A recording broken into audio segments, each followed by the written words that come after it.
Ju njohim me edicionin informativ të lajmeve. Kjo është Radio 7.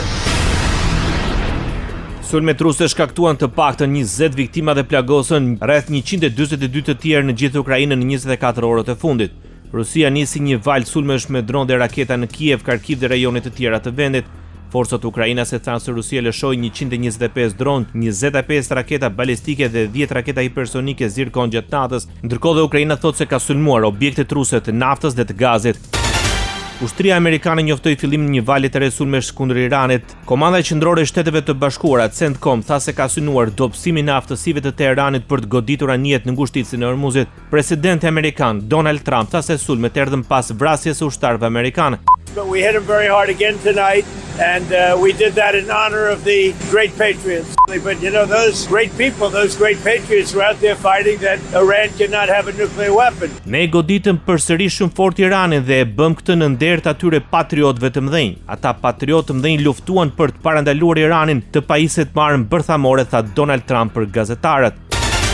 Garda revolucionare e Iranit njoftoi se ka ndaluar 2 anije cisternë të naftës që po përpiqeshin të kalonin ngushticën e Hormuzit pa autorizim nga Teherani.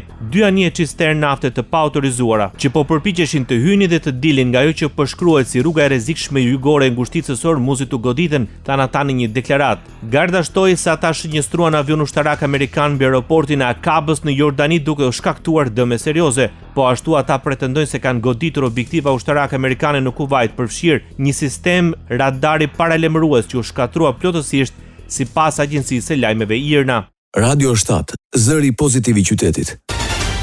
Ministria e Brendshme e Kroacisë vendos për lehtësimin e procedurave kufitare për udhëtarët që vinë nga vendet jashtë Bashkimit Evropian gjatë sezonit të verës. Nëse koha e pritjes të kalon 45 minuta, policia do të ketë të drejtë të pezullojë pjesërisht kontrolle strikte biometrike. Lehtësimi i procedurës në praktik do të thotë se në ditët kritike me trafikun më të madh, policia kufitare nuk do të bëjë skanim të fytyrës dhe marrje të gjurmave të gishtrimve për të gjithë udhëtarët. Ministri i Punëve të Brendshme i Gjermanisë Alexander Dobrindt ka ngritur nivelin e kërcënimit ndaj sigurisë në vend duke paralajmëruar se planet për sulme që synojnë Gjermaninë janë qartësisht të identifikueshme. Dobrindt tha se rritja e numrit të raportimeve dhe informacionit të inteligjencës e ka çuar në ngritjen e nivelit të mëparshëm abstrakt të kërcënimit në një nivel të lartë kërcënimi.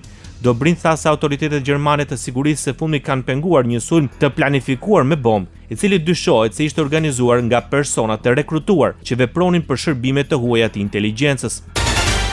Britania e Madhe ka kryeministrin e ri. Andy Burnham premton të forcojë ekonominë në të gjithë vendin, prandaj nuk dëshiron të qeverisë vetëm nga Londra dhe për Londrën. Andy Burnham ka deklaruar se synon që rajonet duhet të fuqizohen me më shumë kompetenca për administratat lokale, veçanërisht në zonat urbane dhe metropolitane. Burnham e formoi këtë ide në një mënyrë të qartë dhe të rreqse, duke thënë se do të zhvendoste një pjesë të administratës së Downing Street në Manchester City.